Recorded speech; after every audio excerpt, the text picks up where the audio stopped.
Good morning, everybody. Glad to be here. Glad you were here. I'm really excited. Let's go ahead and just dive right into this.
Oh, it's a great question right out of the chute, man. Alan Davis has Ukraine crossed the border. Guess what? We're going to talk about that today. That is a big part of the show today. We're going to talk about what's going on in Ukraine. We got huge updates there. But before we do, we have got to talk about this train wreck that happened yesterday. I don't know how many of you watched it. I actually didn't watch it. I watched it on replay. I took a nap. I was just really, I saw this coming. This happens every single time. I don't know what we're going to have to do to get the corporate media to stop doing this. But actually, I don't know at this point if it's a good idea to get them to stop doing this, because it seems like Operation Let the Stupid Dumbass Talk is just really working out well. Because, man, this press conference that Trump had yesterday, holy crap. I went through and I was watching it on replay and I was like, no way. I mean, it was literally exactly what I called it. Social media was all of us. Oh, he's dropping out. No, he's not. Come on, people. This is the sweetest grift he's ever had. Your crazy uncle sends him every dime he's got. I mean, it's insane. Jim Justice, the guy running for Congress in West Virginia, has literally bankrupted his family. You know the Greenbrier. I've shown you pictures of the Greenbrier before. It used to be a fallout shelter for Congress before loose lips sank ships, and it became public knowledge that it was a fallout shelter for Congress. But it's a really swanky resort. His family owns that. They're having to sell it because he has bankrupted himself, giving his money to Donald Trump.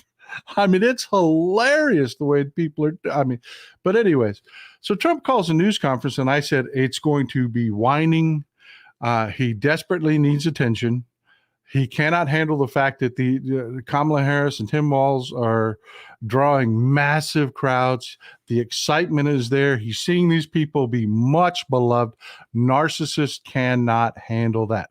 I assured everybody, no, he is not dropping out. No, he is not dropping J.D. Vance from the ticket. This is going to be a whine fest. And I was right. Lost Leprechaun. Hey, thanks for the donation. Good to see you here. Thank you for all you do. Keep us informed from one blue dot in Texas to another. All right. Glad to see my Texans in the house. But yeah, oh my God, Trump looked like hammered shit yesterday. I mean, it was something. I mean, whoa. I mean, good Lord. I don't know. You tell me. Not looking good there, Donnie. Looks like they're, yeah, you might need to stay off the campaign trail for a while. I mean, look at this guy.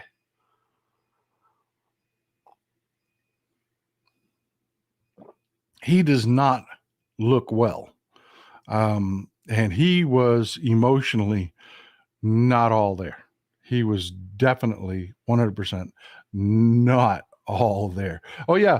They asked him, they called him out about his ear. He said, why isn't there anything on it? Well, I heal fast. And that was not by far not the craziest shit he said. But yeah, I've just got a couple things here, a couple clips. I told you why he was doing this. Here we go. Here we go. This is Trump. Say it. Oh, give me a break. Listen. They asked him about Kamala Harris's crowd size. In New Jersey, you didn't report it. I'm so glad you asked. What did she have yesterday? 2,000. Oh. Say it. Oh, give me a break. Listen, I had 107,000 people in New Jersey. You didn't report it. I'm so glad you asked. What did she have yesterday? 2,000. Yeah, we debunked that on the show. You remember Maury's water park? That's what he's talking about. 100,000 people at Maury's water park. People, if I ever had 2,000 people, you'd say my campaign is finished. It's so dishonest, the press. And here's a great example. I had in Michigan recently 25,000 people, and 25,000 people we just couldn't get them in. We had in Harrisburg 25,000 people, and 20,000 people couldn't get in. These lies are getting bigger and bigger and bigger. You remember Maury's water park? They were claiming it was 50,000 people. Now it's 100,000 people. It was 100,000 people. And good Lord, there was 100,000 people out in the parking lot. These MAGA idiots he talks to, George Carlin talked about, think about, how dumb the average MAGA person is, to paraphrase here, and the average MAGA person is dumber than that. Yeah, I mean, come on. Do you know what 25,000 people looks like? I mean, do you know what it looks like to have a crowd of 25,000 people and you're claiming you had 25,000? It's insane. It is just insane. And nobody was having it. I was so pleased to see that the media, even CNN, called him a liar. That was amazing. We had so many. Nobody ever mentions that. When she gets 1,500 people, and I saw it yesterday on ABC, which they said, oh, the crowd was so big. I have 10 times, 20 times, 30 times the crowd size. And no, they never say the crowd was big. That's why I'm always saying, turn around the cameras. I'm so glad you asked that. I think it's so terrible when you say, well, she has 1,500 people, 1,000 people, and they talk about, oh, the enthusiasm. Let me tell you, we have the enthusiasm. The Republican Party and me as a candidate, but the Republican Party has the enthusiasm because people want to see crime stopped. They want to see a country that's respected. Think of it.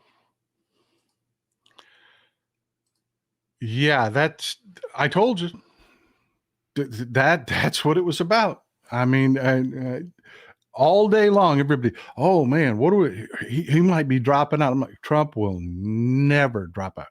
People are like telling people, man, when we beat him, it's going to be so great because he's going to go away. He's going to go away. No, he's not. He is never going to go away. He'll become irrelevant, but he will be grifting money from people from now to the day they stick him in the ground. This is his con. No, he was not getting out of the race. It was exactly this. It's exactly what I told you. Samita, I don't know how to pronounce that last name. I've tripped over this before. My fellow Americans, let's vote the MAGA out. Vote. Yes. You can make him irrelevant. You can make him to where nobody, Samita. Thank you. I appreciate it. Thank you for the support, guys. I really appreciate it. And while we're at it, folks, if you do me a favor, gonna pause the show for half a second. If you want, me or anybody that you see producing content and you want people to know about this, there's something really easy you can do. Hit the subscribe button, hit the thumbs up button, and do what you're doing right now and putting the comments in the comment section. And then there's a share button down there. If you hit the share button and copy the link, that is the trifecta in the algorithm. That tells the AI that controls all of this, hey, people really love this. And that is the biggest boost you can give somebody. Subscribe, hit the thumbs up, and copy that link. Make a comment. You can boost this all over the place, and you'll watch the numbers rise throughout the show as people do that. But anyways, back to what we were talking about. I mean, I told you, I told everybody. That's exactly what this is about. He is whining. He is crying. He cannot stand the fact that Kamala Harris and Tim Walz are just riding this wave of happiness and joy, and everybody's excited and people are talking great about him. He was sitting there at Mar-a-Lago just, I mean, just he could not stand it. He's a narcissist. He has to be the center of attention. That's why he was so angry. Did you notice the angry tone? I mean, that's what happens to narcissists when somebody else is the center of attention. He's just broken, and he looked like hammered hell. Good Lord. But I got to tell you, let them talk is fantastic. It is fantastic. It is just, I get tired of hearing him. And that Queen's accent drives me up the wall. And I know I'm a Southern boy. I shouldn't make fun of anybody's accent. I shouldn't. But his accent drives me up the wall. It just does.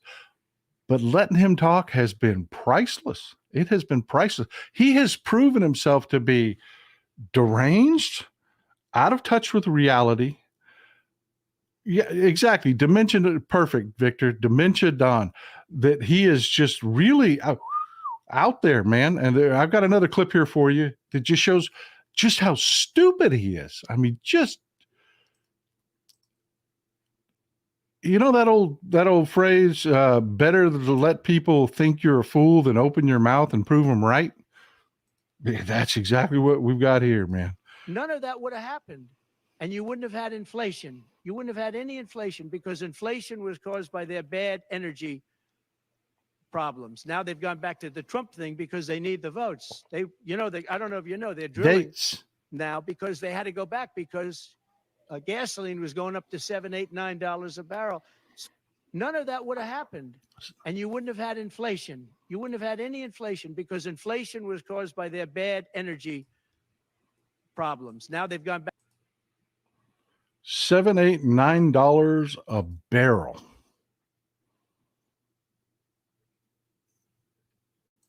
Yeah. The man has no clue what he's talking about. No clue whatsoever. One second. I've got to pause for just a second. I deleted a wrong tab, and I need this next video clip for you.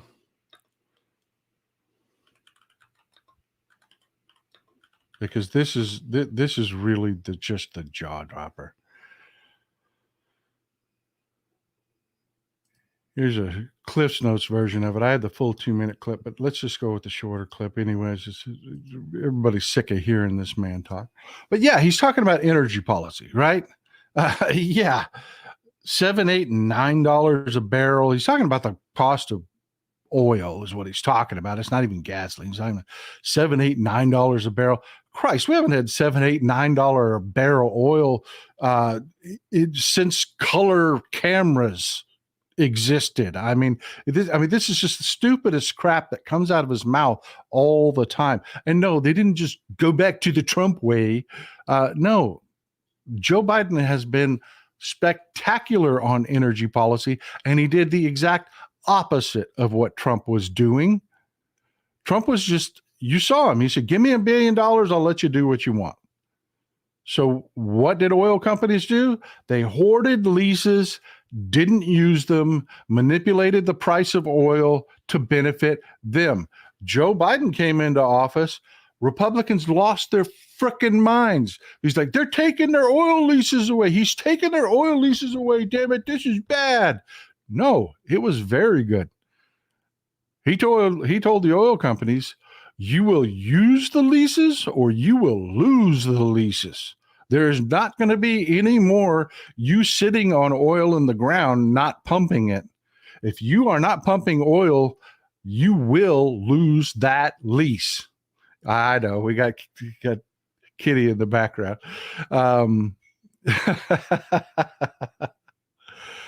But yeah, I mean, come on, people. Just come on. This is just the stupidest shit in the world. And letting him say it is fantastic. It really is. I know it annoys the piss out of you. It annoys the piss out of me. I hate that the corporate media fell for this rope-a-dope again.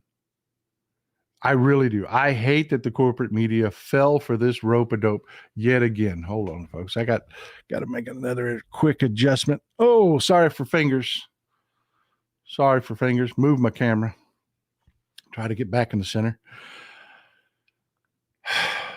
But yeah, they did it again. I've got a press conference. What was the announcement? Nothing. It was the same old whiny shit. Again, pay attention to me. What do you mean they're getting big crowds? No, I have the biggest crowds ever. And he said that. And this is really the one that troubled me the most. I mean, it's one thing to be stupid. It's another thing to be delusional, because I want you to hear, you could hear his heart when he's saying this. You can hear just the need when he's saying this next part. Watch this.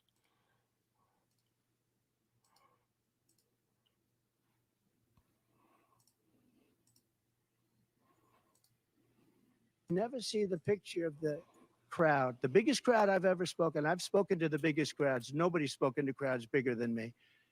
If you look at Martin Luther King, when he did his speech, his great speech, and you look at ours, same real estate, same everything, same number of people. If not, we had more.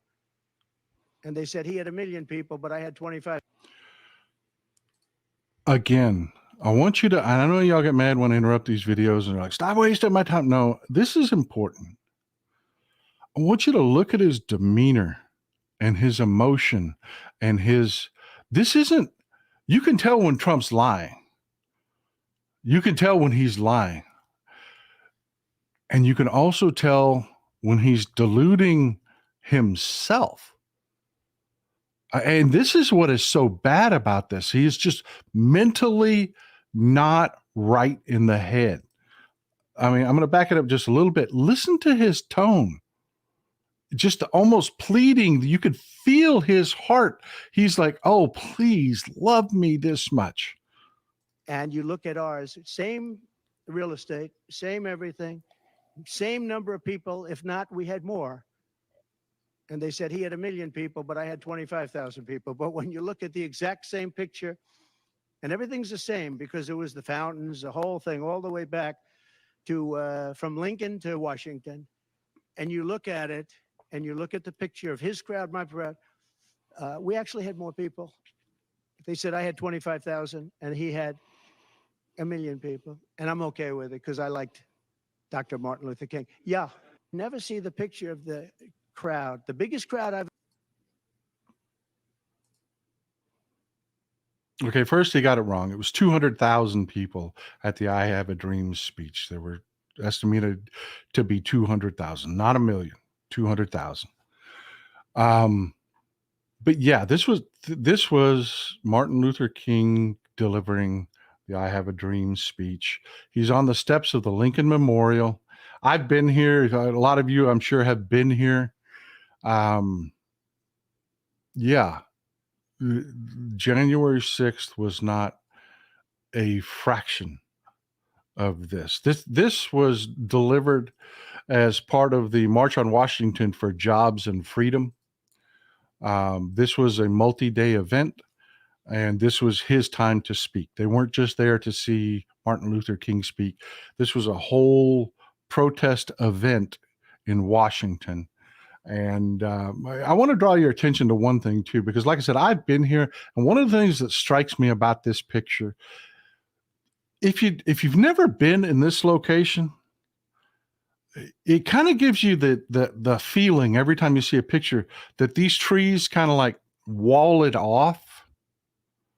They don't. Here, I've got another picture for you. I've got another picture for you. If you look at the bottom of this picture, it's from a very different angle. It's from the bottom of the steps right at the mirror pool. Look to the right and left parts of this picture, and you see, no, the park doesn't end at the tree line. There's like pasture field areas, buildings, everything outside. When Martin Luther King gave his speech, there were people, just filling every patch of grass you see in this picture had human beings standing on it. It was just amazing. And no, Donald Trump, no, stop getting Martin Luther King's name out of your mouth. And it really, that's the one, when I went back and I rewatched this, that's the one that really got me, because, you notice he changes tone. He's angry as hell, man. He's just pissed off. Somebody asked him, why aren't you campaigning? That's a stupid question. He's just, but when he starts talking about Martin Luther King and said, yes, I had larger crowds than Martin Luther King, his whole demeanor changes. He's like begging you, please love me this much. And you can just see the insanity. And it's just insanity. And I know I'm making too much out of this, but yeah, that man is not right in the head. He is unstable. He cannot handle. He is sitting at home, not doing his job. They've closed they're closing offices. People are saying, what the hell are you doing with the money? He's sitting at home, not campaigning, making excuses for not campaigning.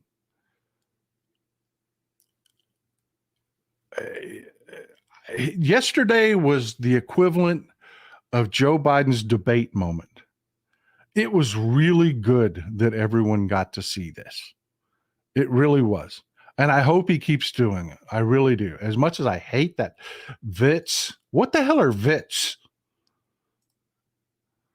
Anyways, I've got one more for you here. He doubled down on the whole Kamala Harris not being black thing. Kudos to this reporter. Outstanding question. Super glad to hear this come. There were some really good questions there. He was really angry for a lot of it. But you can see the deer in the headlights look here. Mr. President, Kamala Harris's father is Jamaican American, and she went to a historically black college. How is she only recently deciding to be black? Well, you'll have to ask her that question, because she's the one that said it. I didn't say it. So what?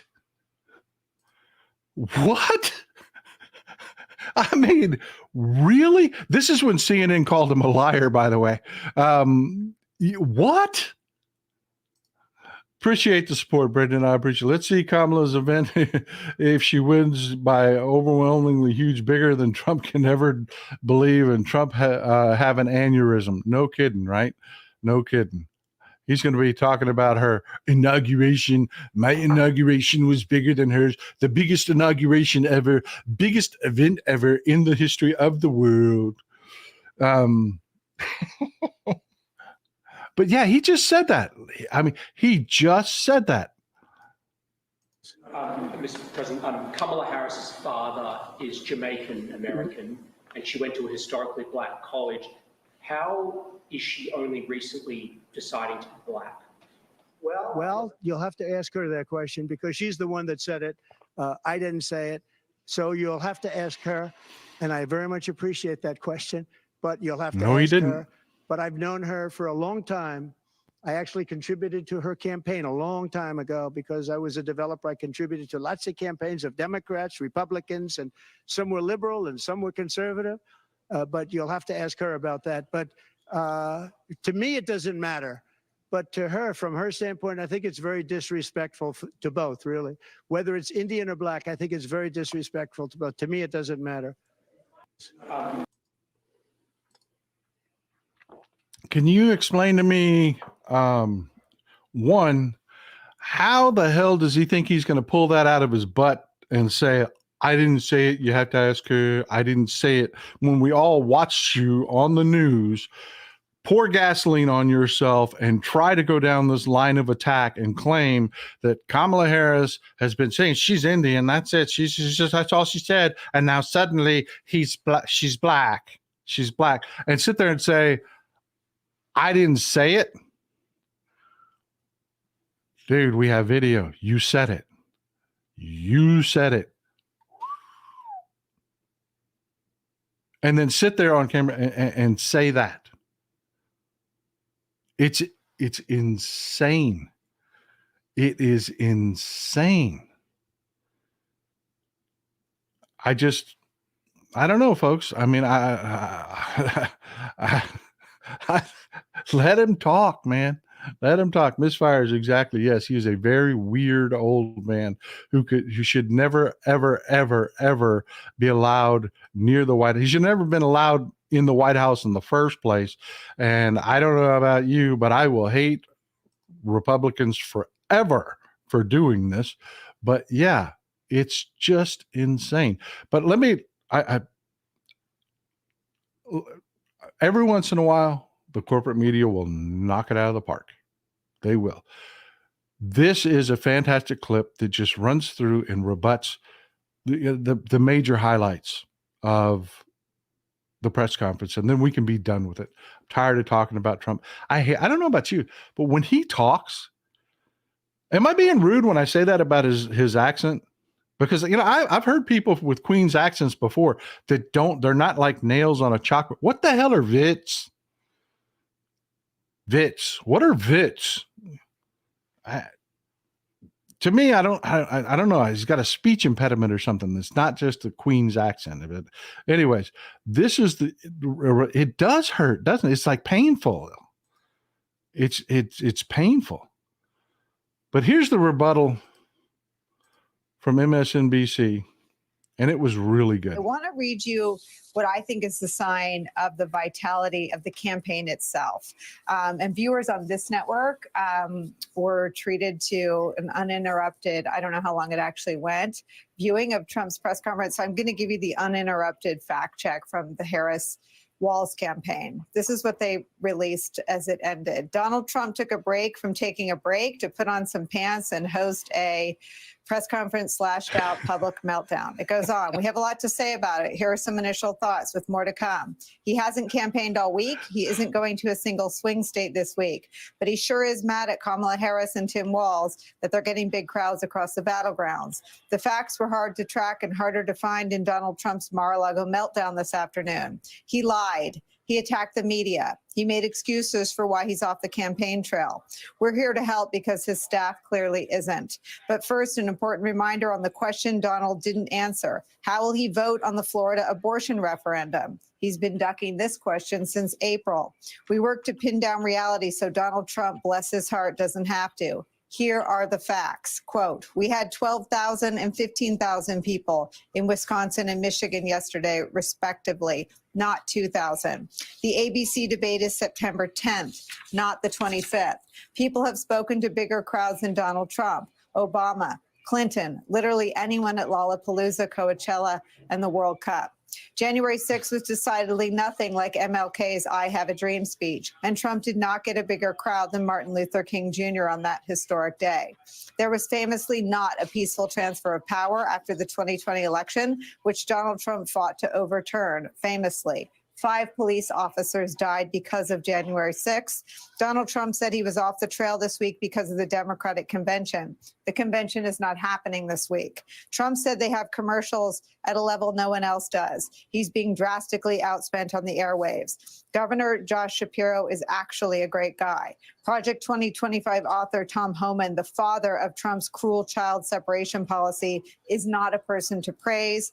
Jewish people should not have their head examined for not supporting him. That's actually anti-Semitic. Trump said he's not complaining. He is, in fact, very much complaining. It goes on and on. It is the fact check America's been waiting for 9 years. This campaign, David Jelly, getting this out the door within moments of the press conference. And yeah, kudos to the Harris campaign. They are 100% on it. That all came from the Harris campaign. It is fantastic. And yeah, Trump screwed the pooch when he lost CNN. Even CNN was running a chyron calling him a liar. This really should, how many times have we said this? This really should be the end for Trump. It really should. He's crashing in the polls. Kamala Harris is surging in the polls. Everything about this, he's flailing. He even said himself he hasn't changed strategy. He doesn't know what to do. Someone should reach out, with that, big hook and pull him off the stage. But he can't help himself. He can't help himself. That's what was supposed to be happening now. His campaign's new strategy is to throw a tarp over Trump and not let everybody see Trump, so he doesn't say stupid shit, so that he doesn't keep reminding everybody, because Trump's biggest problem is that we know Donald Trump. None of this is new or fresh or surprising or anything. It's tired. It's really, really tired.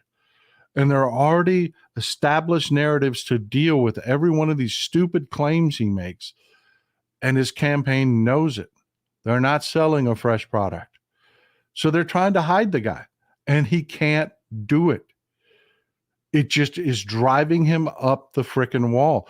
And as Kamala Harris and Tim Walz get out there and campaign more and more and more and more and gain more and more attention, Donald Trump is going to lose his mind, and we're going to see more and more of this. And as much as I hate to see him talk, and as much as you hate to see him talk, it's a good thing. It is a good thing. Sherry Foster says, Donald Trump, no thanks. I've done enough throwing up for one lifetime. Well said. Well said. Well, that's what I've got for you for the press conference. We've got some really big news happening out of Ukraine. It is something, folks. So Ukraine, you remember we talked about in the show previously, there was the Freedom for Russia Legion that invaded into Bulgaria. Turns out that was kind of a probing maneuver. They were establishing defenses with that. And Ukraine has invaded Russia for real. They've moved over a division into Russia. They are into Kursk Oblast, and it is a really freaking big deal. And we're going to break it down here in a minute. But before we do,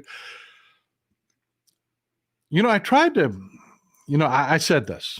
I told you folks, when they changed commanders and they brought on Alexander Sirski, everything that I read about the man told me this is going to be a very different war. It is going to be a very different war. He is much like trying to liken him to a leader that America, military history is huge. It is a massive subject spanning centuries. So nobody expects anybody except for military historians to really be up on things. So having a frame of reference is difficult. It's difficult. So, yeah, I kind of racked my brain and I said, you know what? I keep saying Alexander is going to be different now. What's the best way to explain that in a way that everybody? Oh yeah, I get that. Linda, thanks for the support. Wow, massive support there. Think about the new Harris campaign ads from this tobacco. Yeah, exactly. Exactly. Have y'all seen the Harris campaign ad that is just Donald Trump saying, Kamala Harris says that she's a prosecutor and I'm a criminal, and then they cut it off and say, the Harris campaign approves this message.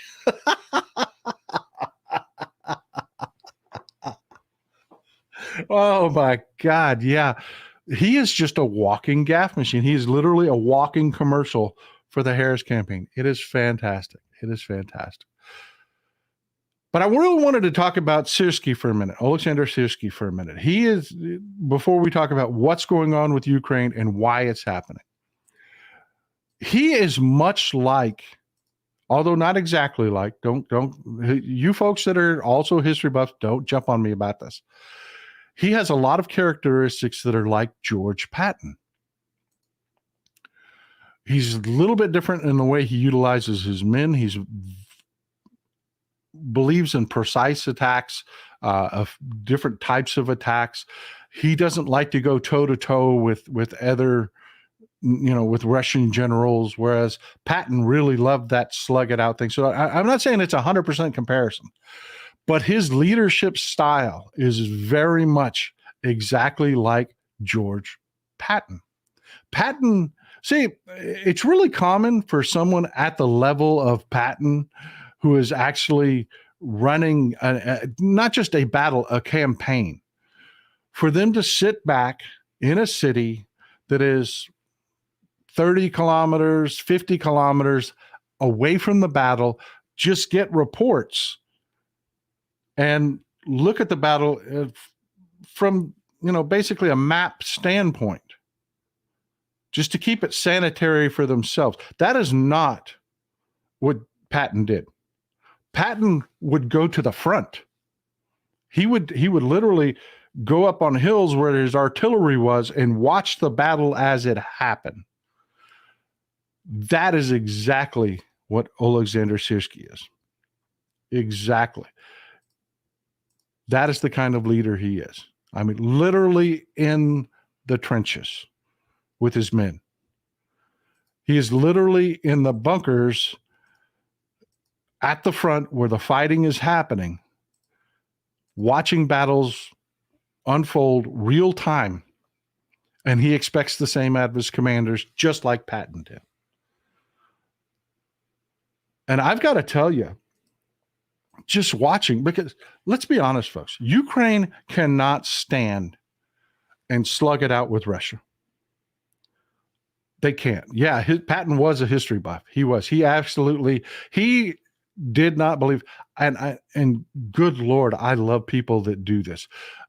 He did not believe himself to be an innate genius that was reinventing the wheel. He believed you look at what other people do, other brilliant people, and you look at what they do, and you take the best of what works and you make it your own. You make it your own. That's what he does. That's what he does. Ooh, Erwin Rommel, don't bring him up. That is one of those. It's like, people say Robert E. Lee was a great general. No, he was not. Robert E. Lee was a shit general. He was. I will say it over and over again. People say Erwin Rommel, the Desert Fox. They come up with these myths around these generals that tell me what Erwin Rommel ever did to earn him the respect that he has. What did he ever win? I mean, he won a battle against U.S. troops that were green with a inexperienced commander, with better equipment, that were with battle-hardened troops against a green U.S. force. He won a battle. And then Patton showed up, was given command, whipped his troops into shape, and Patton kicked his ass across North Africa. What did Erwin Rommel ever... Go look at the Battle of El Ghoutar, the Battle of Tunisia. What did Rommel ever do to earn this kind of respect? I don't know. But anyways, I'm getting sidetracked. No, they will not. They will not hurt. No. This is just... The Russians had a bot play. They thought they were going to use Gaza to divide us because they know we're outnumbering them. So all they can do is try to get, some kids to not show up and, just have us arguing back and forth about something. That's history. I don't know about you, but I don't know anyone personally that is not going to show up and vote for democracy, that is not going to show up to prevent fascism. So no, the protesters are just, it's part of that whole Russian bot Republican cooperation maneuver. One of their strategies to try to divide us. And it is not working. It's just not working. But back to Alexander Sirski. He has brilliantly, I think we're up to 17 oil refineries that they've hit. Because Sirski understands something about Russians. He doesn't have the army to fight a war the way Russia wants to fight a war. That would be stupid.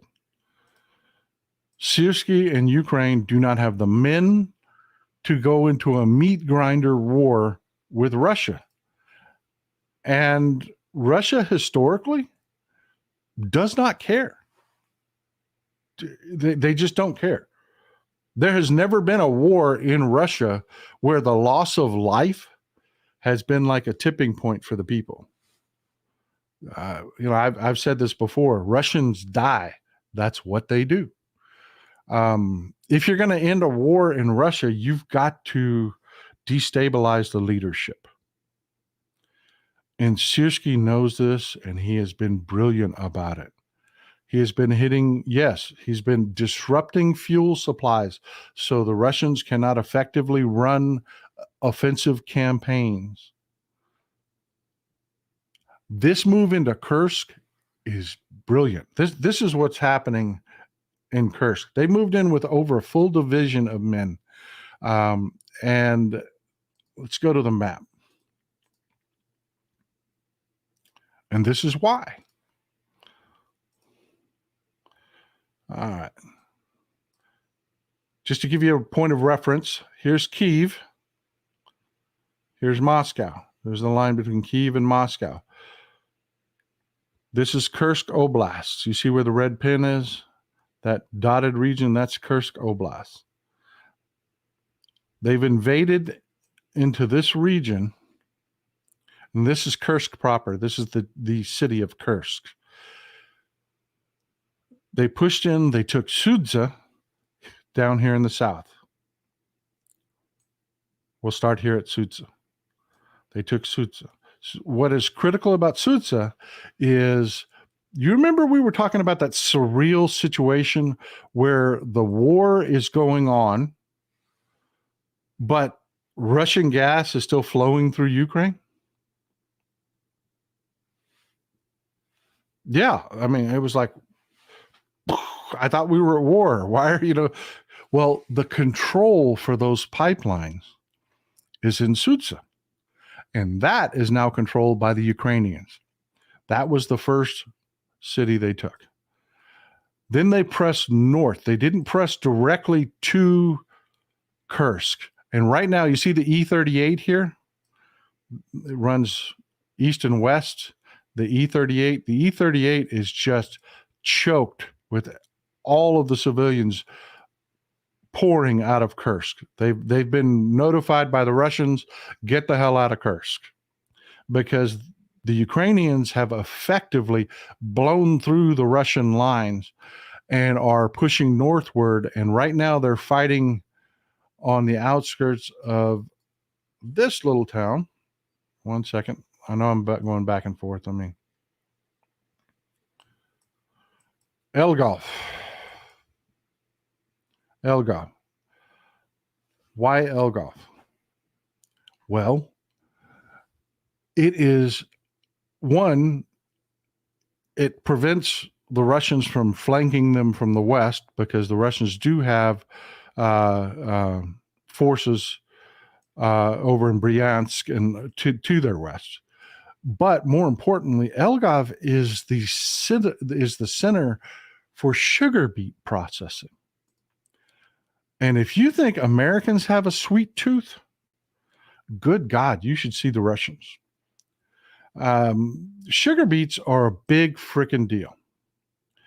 This whole region that they're fighting in is called Chernozem, or the Black Belt. It is agriculturally, as far as food production for the world, not just Russia, the single most important area there really is. And Russia, like I said, have a massive sweet tooth. They used to import tons of sugar. They have spent the last 2 decades modernizing their sugar beet production and their sugar beet farms so that they don't have to do that. Sugar as a commodity is one of the most corrupt, manipulated. I'll give you a perfect example. People here talk about corn syrup, and they talk about it in very nefarious ways. Like somehow the food and drink industry is doing something wrong because here in the United States, they really like to use corn syrup. That's not it. We have corn, lots of corn. The corn market is not highly manipulated like the sugar market is. The sugar market is basically a mafia market. It really is. And the Russians used to be at their whim. And they said, we're not going to do that anymore. And over the last 2 decades, they've actually modernized their sugar beet production to the point where not only can they meet their own appetites, but for the first time ever, Russia is actually exporting sugar. And it's a really freaking big deal in food production. It's also that Chernobyl is also that black belt is also where they produce their cooking oil. And I'm going somewhere with this. Stick with me. And yes, sugar beet factories stink. They're like paper mills. It's not pretty. It is not pretty. But yeah, sugar beet production is a huge thing. It is a huge part of this. And this is why I say Sersky is so brilliant. I mean, just freaking brilliant. Not only, and I want to give you some idea of what they're rolling in on and why this is an objective. Better to see it with your eyes, what we're talking about. When we're talking about this, just the idea of the size of the industry we're talking about. That's not rocks, folks. Those are piles of sugar beets. I mean, it really is an amazingly huge industry that has to be carefully managed. This is the other side of a pile like that. You see these tubes, they pile these massive piles up, and then they have to put these fans into the bottom of the piles to keep fresh air blowing in so that the sugar beets don't rot. It's a carefully curated, managed commodity. It doesn't just happen on its own. You know, it's not like sugarcane where you just cut it and then squeeze it and process it. No, I mean, there is a massive agricultural industry behind producing sugar from sugar beets. I'm sitting there reading your comments. I love you people so much. Silage pits, the amount of stuff that you know is incredible. It's just you every damn show you shock me how much you understand about all of these. These are complex industries. You have to understand, most Americans don't have a damn clue what I'm talking about. Anyways, let's go back to the map for a second. Back to the map for a second. This whole region, the fighting over Elgov right now, this is not the final goal. Harvesting season for sugar beets is from September to about May, which means this region is full of those frickin' stockpiles. And they are going to blow the shit out of them. And they're going to cripple Russia's food production industry because you have no idea how much sugar goes into everything you eat. People like to talk about Americans. Oh, fat Americans, we eat so much sugar. We eat this. No, it's not. It's a global thing. It is a. Ask our European audience. They have sugar in their food too. But yeah, if you can hit a core commodity like that, Right now they're gearing up to start, because we're just 2 weeks away from the Burr months, folks.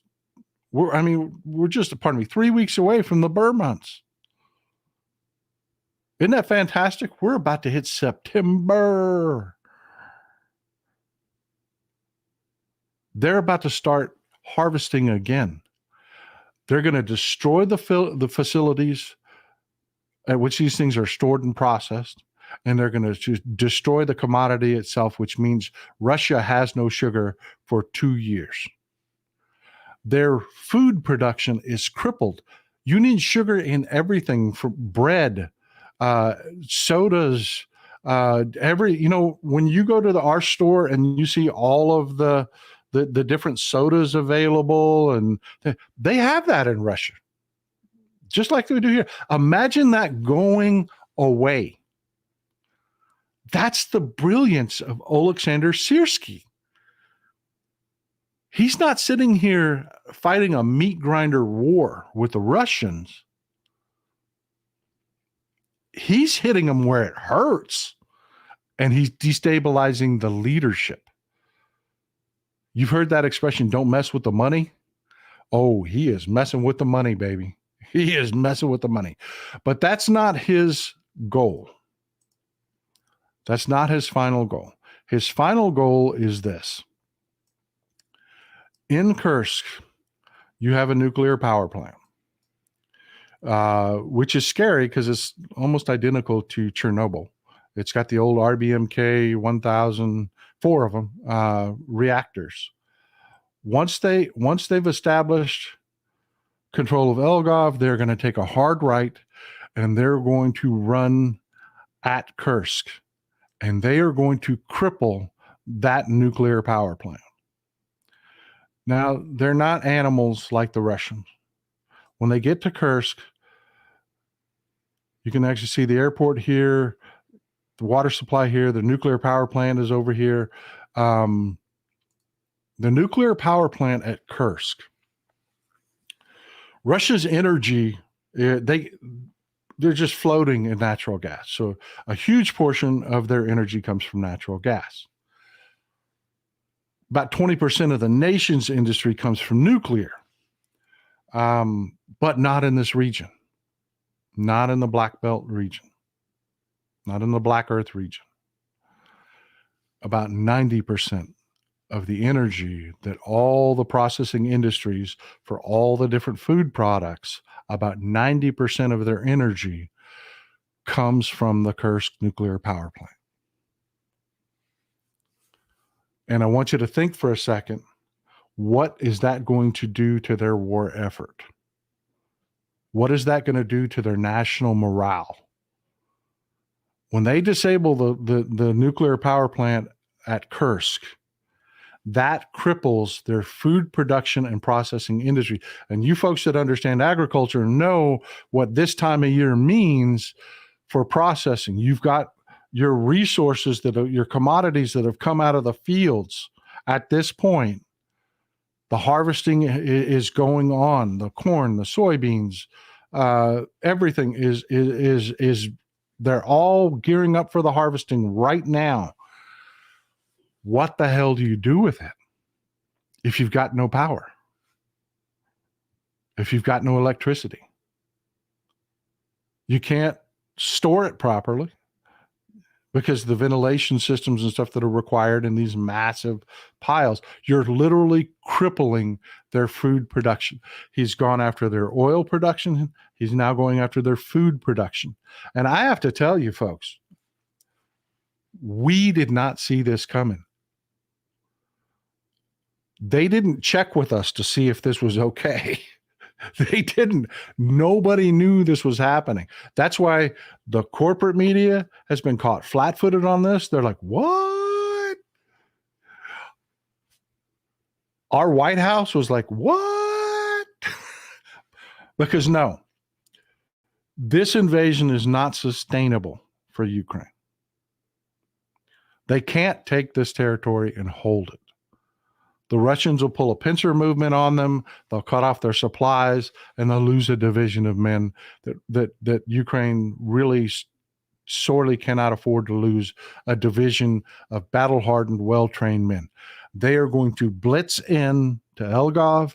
They're going to hang a hard right. They're going to knock out the nuclear power plant at Kursk. They're going to leave the Russians with a massive mess on their hands, and they're going to cripple Russia's food production industry, and then they're going to go home. And I have to tell you, when I told you Alexander Syrski is not the same kind of general, this is what I meant. This is what I meant. That guy is brilliant. That guy is the kind of guy that you do not want to go to war against. It just brilliant. I mean, I just, everything I'm looking at this and I'm like, I just, hats off, man. Wow. Wow. Because, you know, we've all been watching this and the numbers are just there. Let me just wrap this up with this. The Russians don't care. They will let their men die. They will. They will just let their men die. You can't do that. You can't just get into a toe-to-toe slugfest with Russia. You've got to fight smart. You just do. And Ukraine does not have the army. They just don't have the numbers. There's fewer people live in Ukraine than live in Russia. Ukraine is also dealing with a much more complicated logistics issue. Yes, they got Leopard tanks given to them. Yes, they got Abrams tanks given to them. Yes, they have been capturing and they had old Russian tanks that they're using themselves. Yes, they have Russian artillery. Yes, they have top-of-the-line French artillery, some of the best in the world. They have American artillery. They have F-16s now. That's right. Absolutely. F-16s. And an entire legion of mechanics that don't know how to work on F-16s. Their logistics is a nightmare. Just getting the right shells to the right artillery unit and knowing what equipment that unit is using, that's a struggle that Russia doesn't have. Because guess what kind of equipment the Russians are using? Russian. It's all Russian. All the shells are the same. All of all the tanks have the same parts. All of the repair depots, all of the mechanics, they know how to work on Russian T-90s. They know how to work on Russian T-72s. They know it's a nightmare for Ukraine. It really is. As much support as we're giving them, they need more. They need more direct help. They really do need Americans on the ground. They need Europeans on the ground, really, absolutely helping them, because their logistics alone, folks, is just a nightmare. And they're fighting so bravely and so effectively. I think the world just owes them that. I do. Susan McIntosh says, in World War II, Russia lost the most military because of their own actions, not their opponents. Yeah, the not one step back policy was insane. They would shoot their own men for withdrawing. It was just insane.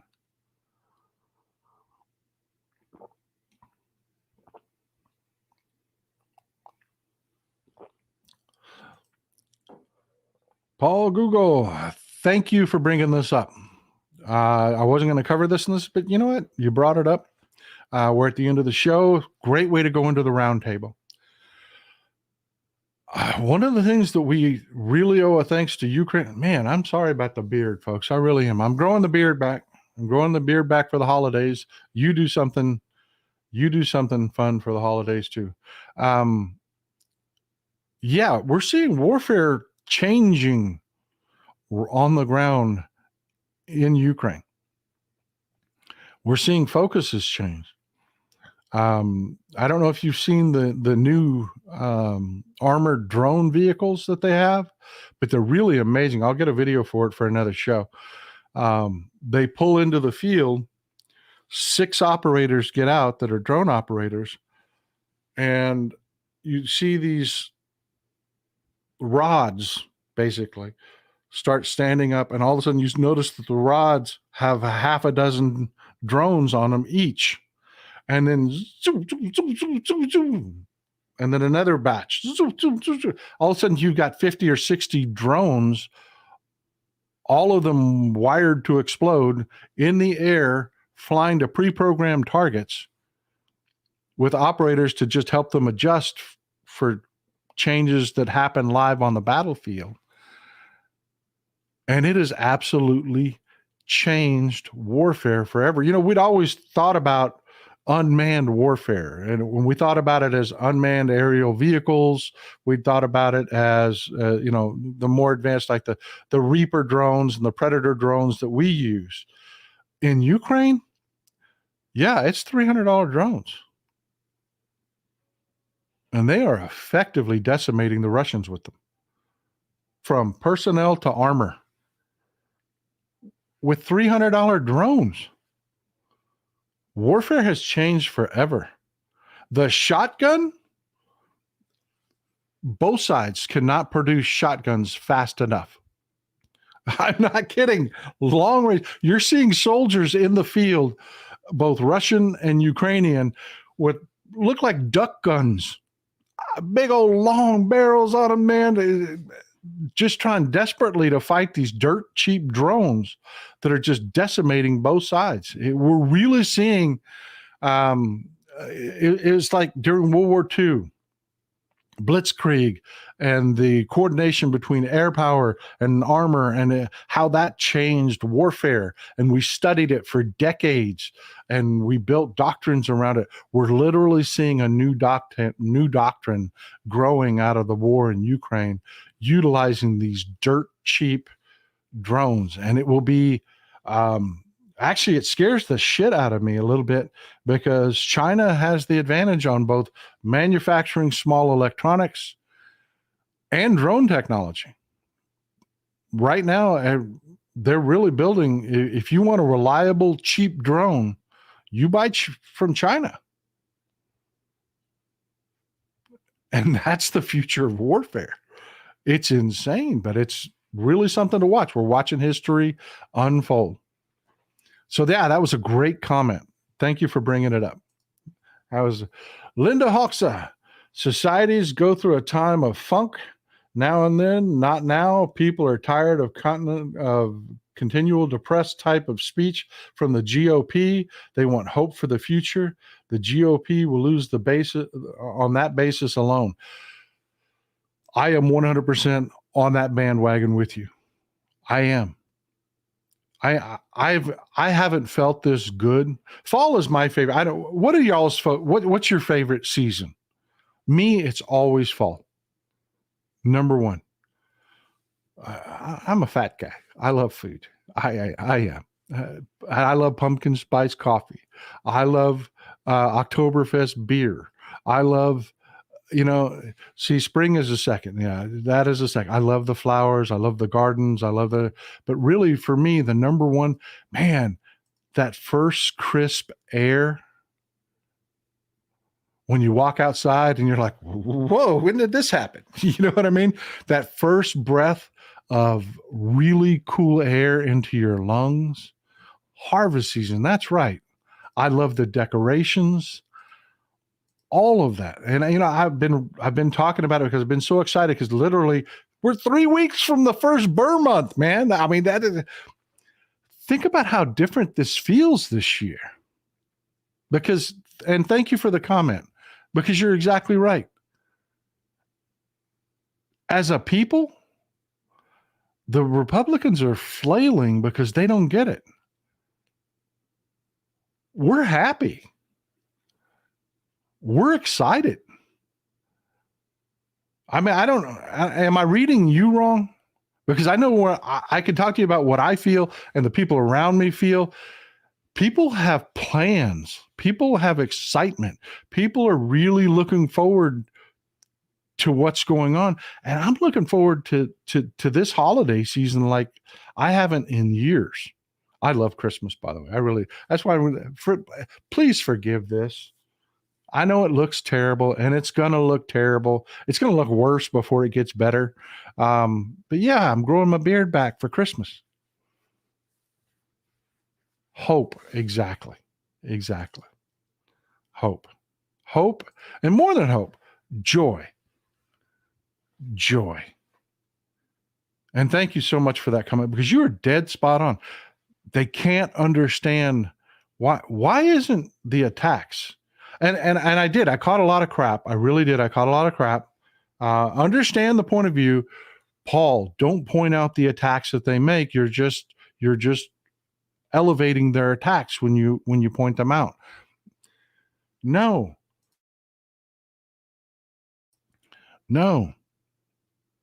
When we have the discussion ahead of time and I say, okay, look, we got Tim Walz, the teaching, the military career, all of that is great. The Russian Republican Party, they're going to attack him on that. They are. If we talk about it ahead of time, when it happens, there's no surprise to it. You get it. I feel a great amount of pride about the fact that all of these attacks that have come out have fallen flat. You've got J.V. Vance, who spent his military career in an air-conditioned office writing press releases, attacking the military service of Tim Walz, who spent 24 years in the Guard, deployed to Italy on Operation Enduring Freedom in a support role, trying to say he's stolen valor because Tim Walz made the statement, we don't need weapons that I carried into war on our streets. They're claiming that's stolen valor because Tim Walz never served in a combat area. He served in a logistics capacity. I get what he meant. You get what he meant. He trained to go to war, utilizing these weapons. We don't need those weapons on our streets. There's no war on our streets. We're a peaceful country. We're an exceedingly successful country with a great economy.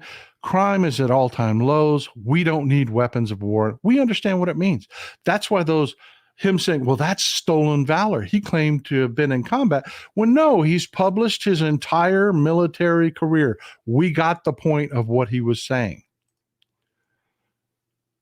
The Devil of Dallas says, Kamala and Collins should visit UNT and TWU, then University of Houston, then finish the college tour by trying to forgive me, my eyes are a little blurry, pack the belly of the beast, Kyle Field. Donald Trump would cry. Definitely. I would love to see Kamala Harris down here with Colin Allred. I really would. And exactly, another reason is falling flat is Captain Bone Spurs cannot denigrate anybody's military service. Thank you for the comment. Thank you for the support. I really appreciate it. But that comment about hope and joy is just spot on. And you folks, you're expressing it, your happiness. That's why these attacks, one, we didn't high road this shit this year. I don't know about you, but my sleeves were rolled up and I was ready to throw punches.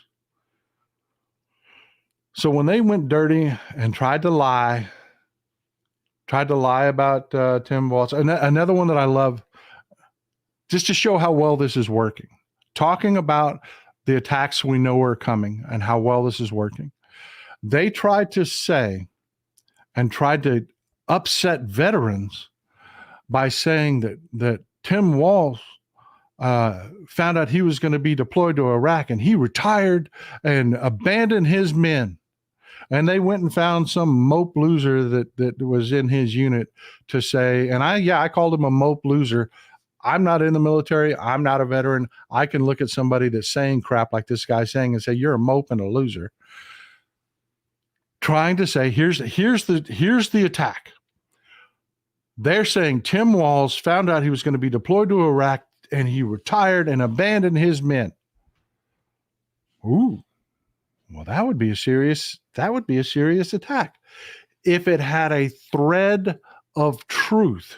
In February, Tim Walz files for retirement. In May, he files to run for Congress. In June, they get the letter to deploy. They get the letter warning them that they're going to deploy to Iraq. He's already filed for his retirement long before this.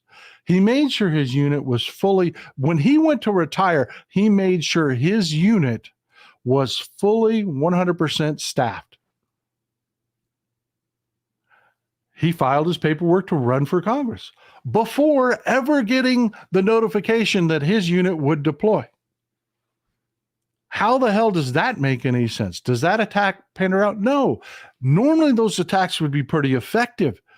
But because we talked about their strategy, because we spent this time together, you and me and other creators have been preparing our base to understand they're just going to lie. They're just going to lie. The devil of that. Thanks again for the support, man. Been in multiple times today. We went high, they went low. We lost road, no more. Amen, brother. Amen. The fact that we discuss these things. No, I'm not escalating their attacks. I'm punching holes in them, and I'm preparing you for what's coming down the road so that when they say shit that isn't true, nobody goes, I had one email asking me if these attacks were true. Normally, when the Russia bot army goes active, I'll get flooded with emails. Paul, tell me it's not so. Tell me what's going on with this so that I can respond. You know what I'm saying? I get that happens all the time. I got one freaking email about these attacks. And that's because of you. That is because you are geared for the fight. You're ready to throw. You're ready to punch people in the throat. And that's the way we need to be. Cecilia Coleman, we have joy. We have hope. They have Trump. Yeah. Let me ask you something. We're in the roundtable part of the discussion. I want to ask you about a subject. My take on why this is a very different election is, yes, 100%. We're excited. We're hopeful. We're looking to the future. We're going to enjoy this next few months. We're going to enjoy this holiday season. But I think actually the most critical thing that is driving this election and why is Trump is tired. Just his whole shtick. He says nothing new. We know what he is. This isn't 2016. We beat him in 2020 because we knew what he was. It's even worse now.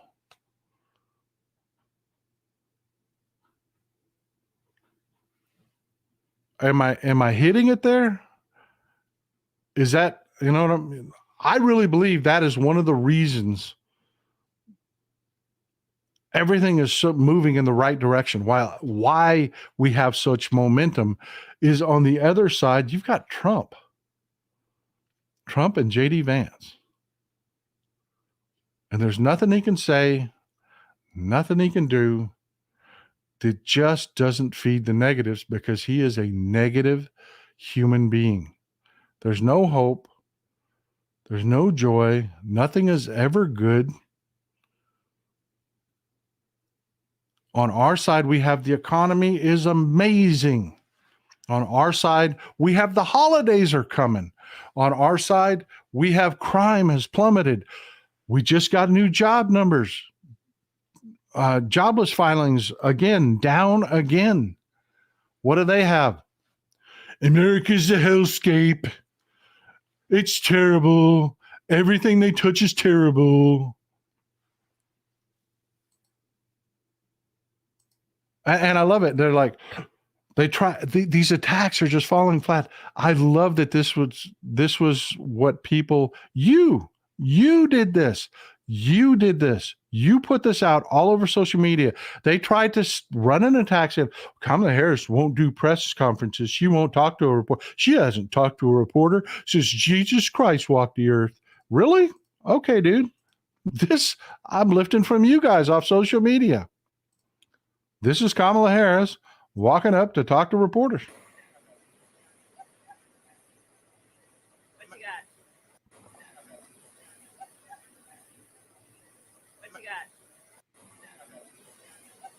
What you got, guys?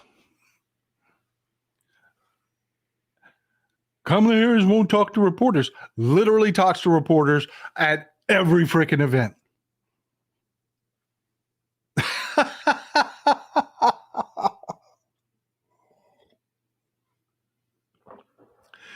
Oh my God. It is great. I want to leave you with this though. We're now 90 days out from the election. Folks, you do not have 90 days. I know you folks, you're above average. You understand. So I'm betting that everyone in this audience is registered. Show of hands if you're registered. I'm registered. I've checked my registration. I will check it again. Show if you're registered, throw me a blue heart, something to identify. Let's see my ride or die Democrats. Who's registered to vote already? We got 90 days, folks. Actually, you're right. It's less, it's 89 days now. We're under 90 days.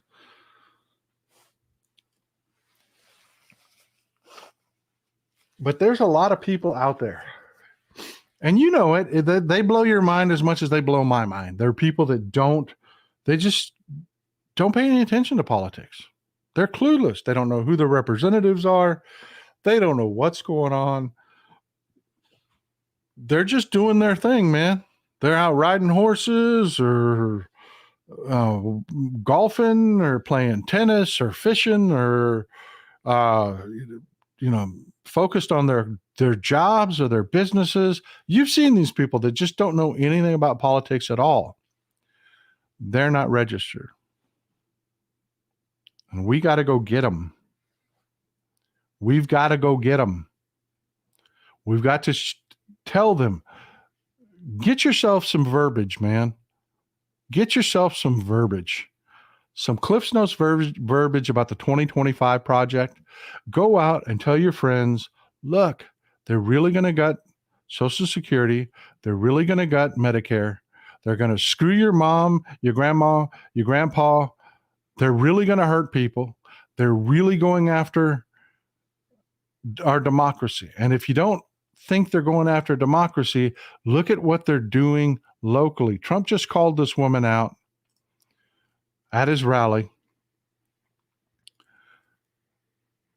They've passed, the Georgia State Elections Board just passed a raft of rules. Most of them, right, less than 90 days out, right? You can't do that. People are already screaming about that. You can't do that right before the election. The systems are in place. You can't retrain people 90 days out. You can't do that. Fortunately, most of the rules are, it's that stupid thing. You've seen them do this before. Like they passed the law of saying, good job, good job, good job. Way to go, Kim. Way to go. They passed the law that said illegal immigrants can't vote. And we Democrats were like, duh, you just wasted our time Passing laws isn't free. All of this has to be published, and that was already the law. You didn't do anything. You just spent our government money so that you could go to your stupid, idiot, MAGA moron voters and tell them you did this when it was already the law. That's what 99% of what the Georgia State Board of Elections just did. People were really worried about it. Fortunately, the overwhelming majority of it is they're just re-saying, we did this, we did it, we made this secure. We look at this security, security, you know, they were already the rules. But there's one that is a real problem. It says that your local folks that run your election can have a, quote, reasonable inquiry into the results of an election if they, for whatever reason, think there's a problem. There is no definition for what a reasonable inquiry is. Nothing. It empowers them to request documents. There's already a law on the books, and this is what people are reminding folks to not freak out too much, because it is Georgia law that they have to certify those results 3 days after. So have your inquiry for 3 days. We don't care. But it looks like they're going to try to screw the system in Georgia when they lose. They're going to try to flood Georgia with reasonable inquiries. And then they're going to run to the press, and they're going to run to the courts, and they're going to say, oh, they're cheating. They won't let us hold our inquiries, when Georgia law has always been their law. They passed it. The results have to be certified in 3 days. Linda Blanton says, when you're not grifting well, stocks are plummeting, and your supporters have bought all they can of maggot gear, lost money on DJT stock, NFTs. World is dark, but not reality. Need to live in reality. Thank you, Linda. Absolutely. We're living in the world of joy and happiness and reality. They're living in insane Trump world. Now, just to make sure I explain that correctly, and you understand what they just pulled in Georgia, your local county elections chairs can initiate investigations according to these rules on their own, demand any documents on their own, and hold a reasonable investigation with no definition of what a reasonable investigation is. That is literally what they're trying to do to ensure they can muddy the waters and gum up the works. What can you do about that? Vote. Vote. Go ahead. Have your reasonable inquiry, but we showed up and we voted in such massive numbers. We checked our voter registrations. We made sure that they couldn't purge us from the rolls. We voted legally, and we kicked your ass. Make those margins so big they can't cheat. And when they try to cheat, they'll look like fools. JD Davis, yes, when we vote, we win. It's that simple. I've told you, you've got less than 60 days. You have less than 60 days, folks. You follow me? Don't wait till the last day. You're registered. Great. You're registered. That's fantastic. Get your people. Talk to them. Get your verbiage together. And over the next couple weeks, you get some people registered to vote, and let's do this. Well, folks, that's what I have for you today.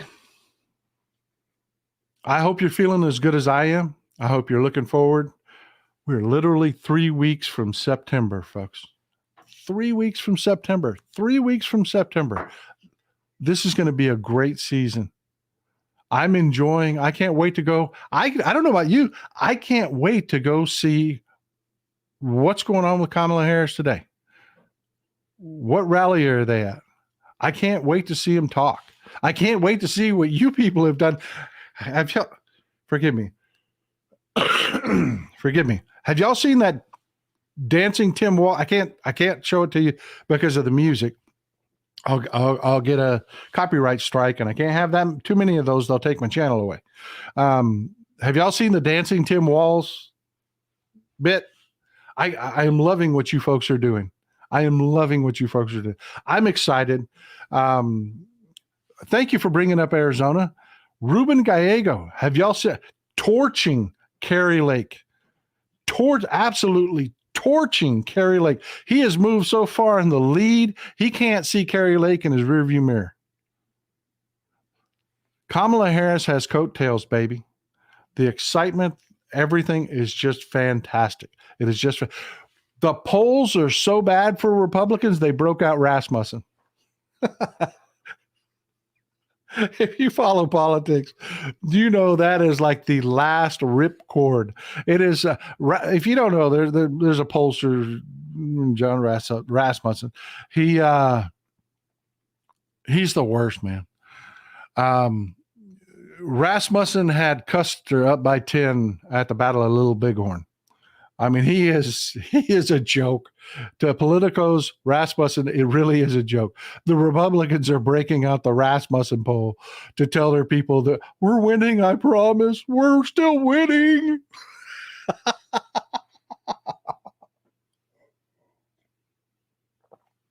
Rasmussen will do a poll that is 60% Republican, 40% Democrat, and it will still show the Republican not breaking 50%. Oh my God.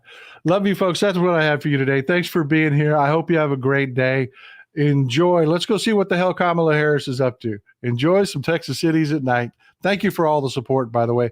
And thank you for that massive $500 donation. I am super grateful. Thank you for that. That kind of support really, it lets me do this full time. And I'm grateful.